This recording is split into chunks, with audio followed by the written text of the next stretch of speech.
Իրանի դեմ Միացյալ Նահանգների և Իսրայելի ռազմական գործողությունների մեկնարկից շուրջ 4 ամիս անց Թեհրանը և Վաշինգտոնը հասել են միջանկյալ համաձայնության։ Հունիսի 18-ին նախագահներ Դոնալդ Թրամփը և Մասուդ Փեզեշքյանը ստորագրել են 14 կետանոց փոխըմբռնման հուշագիր, համաձայնելով դադարեցնել պատերազմը և 60 օրվա ընթացքում բանակցություններ վարել, հասնելու վերջնական գործարքի։ Արդյոք 60 օրը բավական կլինի փակելու երկարամյա հակամարտության և տարաձայնությունների էջը։ Ամեն դեպքում կողմերը պատրաստակամություն են հայտնել անհրաժեշտության դեպքում երկարաձգել բանակցությունների ժամկետը։ Այսօր օրակարգում ԱՄՆ-Իրան փխրուն համաձայնությունն է։ Փոխըմբռնման հուշագիրը վերջնական չէ, ինչն ընդունում են և Վաշինգտոնը, և Թեհրանը։ Ավելին, կողմերը խոստանում են վերսկսել ռազմական գործողությունները, եթե ձեռք բերված համաձայնությունները խախտվեն։ Հատկանշական է, որ թե Միացյալ Նահանգները, թե Իրանը ստորագրված փաստաթուղթը ներկայացնում են որպես սեփական հաղթանակ։ Միևնույն ժամանակ երկուստեք կա ընկալում, որ գործարքը կարևոր է բոլոր կողմերի համար և կարող է փոխել ամբողջ Մերձավոր Արևելքը և գործակցության նոր հնարավորություններ բացել, թեև փոխադարձ վստահությունը գրեթե զրոյական է։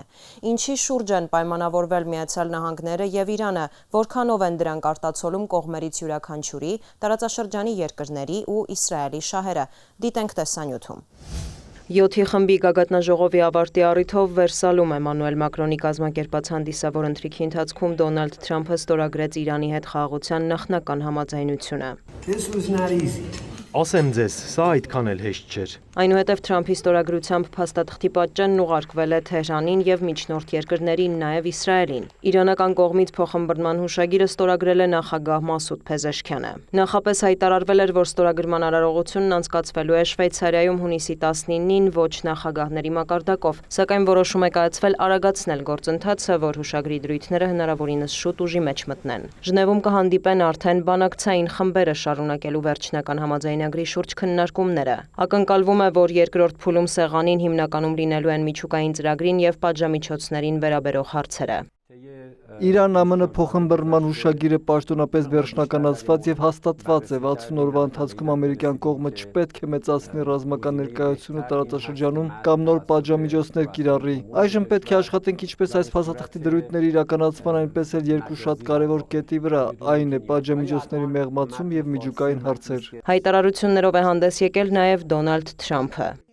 Որոշ բաներ հիշատակված չեն համաձայնագրում, սակայն դրանց վերաբերյալ բանավոր փոխըմբռնում ունենք։ Եթե Իրանը չհետևի դրանց, մենք կստիպենք նրանց։ Զարմանալի է, թե ինչ կարող են անել ռումբերը։ Ինչ վերաբերում է ամերիկյան պատժամիջոցներին, դրանք կարող են խանգարել Իրանի վերականգնմանը։ Եթե նրանք իրենց լավ պահեն, պատժամիջոցները կարող են չեղարկվել։ Նույնը վերաբերում է տարբեր երկրներում սառեցված իրանական ակտիվներին։ Թրամփը հավելել է, որ Հորմուզի նեղուցով նավագնացությունն արդեն զգալիորեն աճել է, էներգակիրների բնականոն ամբողջական հոսքը կվերականգնվի առաջիկա օրերին։ ԱՄՆ նախագահը չի բացառել, որ կվերականգնի Ռուսաստանի էներգետիկ հատվածի նկատմամբ պատժամիջոցները, որոնք մեղմացվել էին Հորմուզի նեղուցի շրջափակման ֆոնին։ Սպիտակ տան ղեկավարը նաև հայտարարել է, որ Իրանի դեմ ռազմական գործողությունների նպատակն իշխանափոխությունը չէր, սակայն Իսլամական Հանրապետությունում կարծես նոր իշխանություն է ձևավորվում, որը պակաս ռադիկալ է և որի հետ գործ ունենալն ավելի հաճելի է։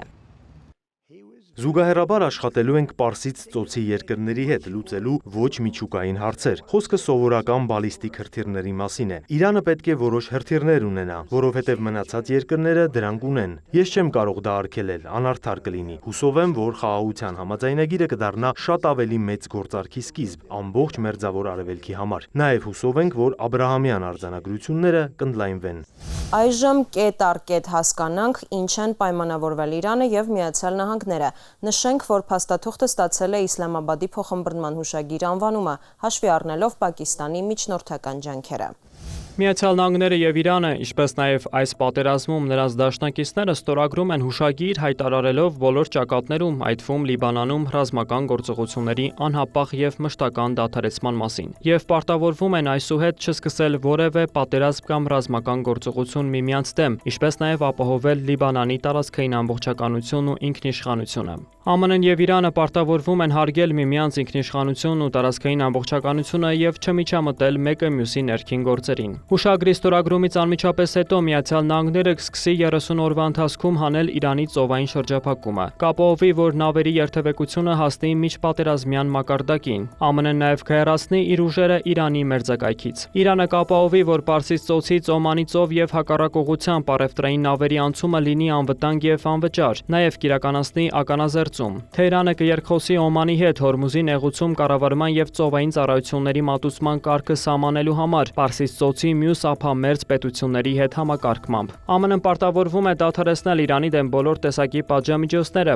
այդ թվում ՄԱԿ-ի անվտանգության խորհրդի, ատոմային էներգիայի միջազգային գործակալության կառավարիչների խորհրդի բանաձևերը։ Այս հարցը կդիտարկվի հետագա բանակցություններում։ Իրանը վերահաստատում է, որ միջուկային զենք ձեռք չի բերի եւ չի մշակի։ Հարստացված ուրանի ոչնչացման հարցը կկարգավորվի փոխադարձ համաձայնեցված մեխանիզմով, որը կմշակվի ատոմային էներգիայի միջազգային գործակալության հսկողության ներքո։ Նաև Իրանի միջուկային կարիքներին վերաբերող մյուս հարցերը կքննարկվեն հաշվի առնելով վերջնական համաձայնագիրը։ Մինչև վերջնական համաձայնագրի կնքումը կողմերը պարտավոր են պահպանել ստատուս քվոն։ Իրանը կպահպանի իր միջուկային ծրագրի ներկայիս ստատուս քվոն, իսկ ԱՄՆ-ն նոր պատժամիջոցներ չի կիրառի եւ լրացուցիչ ուժեր չի տեղակայի տարածաշրջանում։ ԱՄՆ ֆինանսների նախարարությունը կտրամադրի իրանական հում նավթի, նավթամթերքի համապատասխան ծառայությունների, այդ թվում բանկային գործարքների, ապահովագրության, փոխադրման եւ այլնի արտանման լիցենզիաներ։ Կողմերը բանակցությունների ընթացքում կհամաձայնեցնեն իրանական ակտիվների ապասառեցման հարցը։ Կստեղծվի գործադիր մեխանիզմ հետևելու հուշագրի իրականացմանը եւ վերջնական գործարքի պահպանմանը։ Վերջնական համաձայնագիրը հաստատելու է ՄԱԿ-ի անվտանգության խորհուրդը։ Նաև Միացյալ Նահանգները պարտավորվում է տարածաշրջանային գործընկերների հետ մշակել առնվազն 300 միլիարդ դոլարի ծրագիր, որը կուղղվի Իրանի վերակառուցմանը եւ տնտեսական զարգացմանը։ Համապատասխան լիցենզիաները տրամադրելու է Վաշինգտոնը, սակայն Սպիտակ տունն ի սկզբանե հայտարարել էր, որ Իրանն ամերիկյան ոչ մի ցենտ չի ստանալու, իսկ ներդրումները կարող են անել այլ հետաքրքրված երկրներ։ Ինչ վերաբերում է հակաիրանական պատժամիջոցներին, մի շարք պետություններ եւ միջազգային կառույցներ հայտնել են, որ պատրաստ են աստիճանաբար թույլատնել դրանք։ Դեռևս օդում է Իրանի հարստացված ուրանի պաշարների հարցը։ Ամերիկյան կողմը պնդում է, որ դրանք պետք է ոչնչացվեն տեղում։ Իրանի դիրքորոշումն այս պահի դրությամբ հայտնի չէ։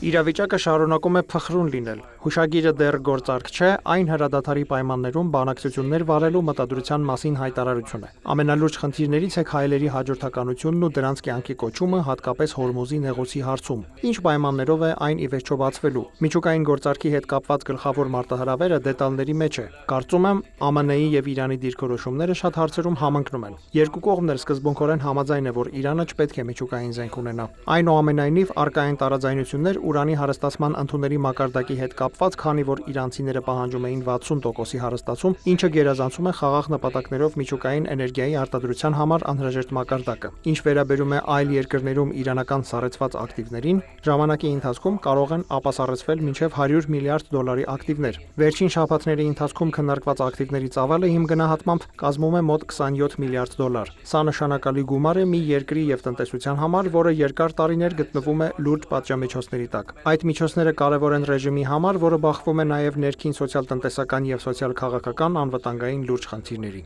Միացյալ Նահանգների փոխնախագահը հայտարարել է, որ Իրանն այլևս չպետք է ֆինանսավորի տարածաշրջանում իր պրոքսի ուժերին, այլապես ակտիվների ապասառեցումը կասկածի տակ կհայտնվի։ Ջեյդի Վենսը նաև հայտնել է, որ խաղաղության համաձայնագիրը կլինի համապարփակ եւ կներառի Իսրայելը, Լիբանանը ու Պարսից ծոցի երկրները։ Նրա խոսքով արաբական երկրները հավանություն են տվել Թրամփի գործարքին։ Պարսից ծոցի երկրները Իրանը տուժել են հարվածներից, նավթի, գազի եւ ընդհանուր առմամբ էներգետիկ ոլորտը զգալի վնաս է կրել։ Մինչ պատերազմյան իրողություններին վերադառնալու համար բավական երկար ժամանակ կպահանջվի։ Արտադրական որոշ գծեր պետք է փոխարինվեն, ինչը տարիներ կտևի։ Կարևոր դրույթներից է Լիբանանի հարցը, որը ներառված է հուշագրի հենց առաջին կետում։ Լիբանանում Իսրայելի ռազմական գործողությունների դադարեցումը եւ դեօկուպացիան էական նշանակություն ունեն Թեհրանի համար։ Իրանական կողմը նախազգուշացրել է, եթե Ցահալը չդադարեցնի Լիբանանի եւ Հեզբոլլահի դեմ հարձակումները, Միացյալ Նահանգների հետ կնքված փոխմբռնման հուշագիրը կարող է արգախվել։ Սակայն իսրայելական կողմը, որը փոխմբռնման հուշագրի կողմ չէ, դժգոհ է Իրան-ԱՄՆ գործարքից եւ խոստանում է շարունակել պայքարն ու պաշտպանել հրեական պետության շահերը։ Իսկ Իրանի աջակցությունը վայելող Հեզբոլլահ շարժումն էլ հրաժարվում է զինաթափվել։ Այս գործընթացում ամենամեծ խոչընդոտը դեստրուկտիվ տարրը առաջին հերթին կլինի Իսրայելը, հատկապես Լիբանանի հարցում։ Իսրայելում շատերը, անկախ քաղաքական հայացքներից, դեմ են Իրան-ԱՄՆ համաձայնությանը։ Նրանք ցանկանում են անկախ լինել եւ Լիբանանում իրենց հայեցողությամբ գործողություններ իրականացնել։ Հավանաբար, հենց սա էլ կլինի գործարքի ամենախոցերի մասը։ Լիբանանի հարցով դեռ մի փոքր պետք է աշխատենք, իրականում այն փազլի շատ փոքր մաս է, բայց դեռ մեծ աղմուկ է բարձրացնում։ Կա Հեզբոլլահը, որի հարցերը պետք է լուծվեն։ Մենք դա կանենք։ Ցավում եմ Լիբանանի համար։ Կարծում եմ Իսրայելը կարող է ավելի արդյունավետ գործել։ Պարտադիր չէ Բեյրութում շենքեր պայթեցնել։ Նեթանյահուն լավ մարդ է, բայց երբեմն շատ է ոգևորվում։ Մենք Լիբանանի հետ կապված փոքր վիճաբանություն ենք ունեցել։ Լիբանանի պատճառով վերջին շրջանում Դոնալդ Թրամփի եւ Բենյամին Նեթանյահուի հարաբերությունները լարվել են։ ԱՄՆ նախագահը նրան նույնիսկ խելագար է անվանել, հայտարարել առանց Միացյալ Նահանգների Իսրայելը գոյություն չէր ունենա։ Այնուհանդերձ ամերիկյան կողմն ընդունում է Իսրայելի ինքնապաշտպանվելու իրավունքը,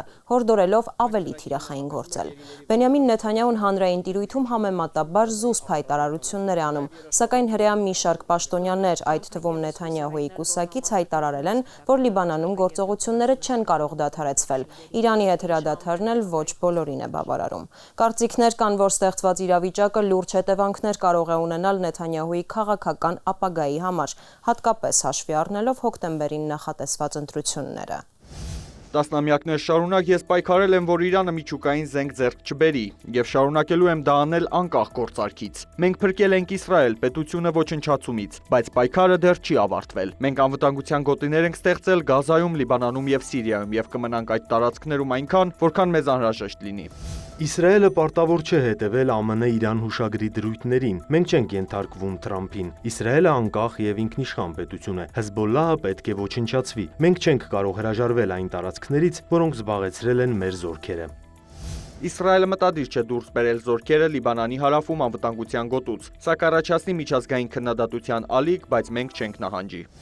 Չնայած առկա տարաձայնություններին եւ անորոշություններին տարածաշրջանում հարաբերական կայունություն է, որը ձեռնտու է թե Վաշինգտոնին, թե Իրանին։ Սակայն պատերազմի սկզբում Միացյալ Նահանգների եւ Իսրայելի հայտարարած ոչ բոլոր նպատակներն են իրականություն դարձել։ Այաթոլաների ռեժիմը տապալված չէ, հարստացված ուրանի ճակատագիրն անորոշ է, Իրանի հրթիռային ծրագիրը չի չեզոքացվել, Լիբանանի հարցը բանակցություններում առանցքային է դարձել, իսկ տարածաշրջանի երկրների հետ հարաբերությունները լարվել են։ Չնայած այս ամենին Իրանի հետ գործարքը Թրամփը ներկայացնում է որպես դիվանագիտական հաջողություն, ինչը կարևոր է կոնգրեսի միջանկյալ ընտրություններին ընդառաջ։ Այսօր տարածաշրջանում իրավիճակը կառավարելի է թվում։ Թրամփը թղթի վրա ստացել է Թեհրանի հաստատումը, որ Իսլամական Հանրապետությունը միջուկային զենք չի ունենալու։ Միացյալ Նահանգների նախագահը քննադատել է դեմոկրատների, ինչպես նաև որոշ հանրապետականների կողմից իրեն ուղղված մեղադրանքները, թե Սպիտակ տունը բավականաչափ ճնշում չի գործադրել Իրանի վրա։ Թրամփը շեշտում է, որ Հորմուզի նեղուցով երթևեկությունը վերականգնվել է, նավթի գներն իջնում են, համաշխարհային շուկաները աստիճանաբար կարգավորվում են։ Մյուս կողմից Իրանը կորցրել է իր գերագույն առաջնորդին եւ ռազմաքաղաքական ղեկավարության մի մասին։ Երկրի ռազմաօդային եւ ռազմածովային ուժերը լուրջ կորուստներ են կրել, ռազմական կարողությունները զգալիորեն կրճատվել են, իսկ ծովային շրջափակումը եւ պատժամիջոցների խստացումը ավելի են սրել տնտեսական խնդիրները։ Այս ֆոնին Միացյալ Նահանգների հետ գործարքը հնարավորությունների պատուհան է բացում նոր էսկալացիայի բացառման, տնտեսական պատժամիջոցների մեղմացման, պատերազմի հետևանքների հաղթահարման համար։ Իսկ թե ինչպես կդիրքավորվի Իսրայելը, ժամանակի հարց է։ Այսպիսով Իրանի նախագահը պատմական է որակել փոխըմբռնման հուշագիրը, որն արդեն ուժի մեջ է մտել։ Դոնալդ Թրամփն էլ հաղթանակ է որակում ձեռք բերված պայմանավորվածությունները։ Հորմուզի նեղուցով նավագնացությունը վերականգնվել է, Իրանի ծովային շրջափակումը հանվել է, սակայն Իսրայելը շարունակում է Լիբանանին հարվածները։ Նաև չպետք է մոռանալ, որ ստորագրված փաստաթուղթը միայն հուշագիր է, որը չունի իրավական պարտադիր ուժ, իսկ դրա դրույթները, իրականացման մեխանիզմների եւ հաջորդականության անորոշությունը Իսրայելի դիրքորոշումը փաստում են, որ մինչև կարգավորում դեռ երկար ճանապարհ կա անցնելու։ Այսօր օրակարգում ԱՄՆ-Իրան փխրուն համաձայնություններ։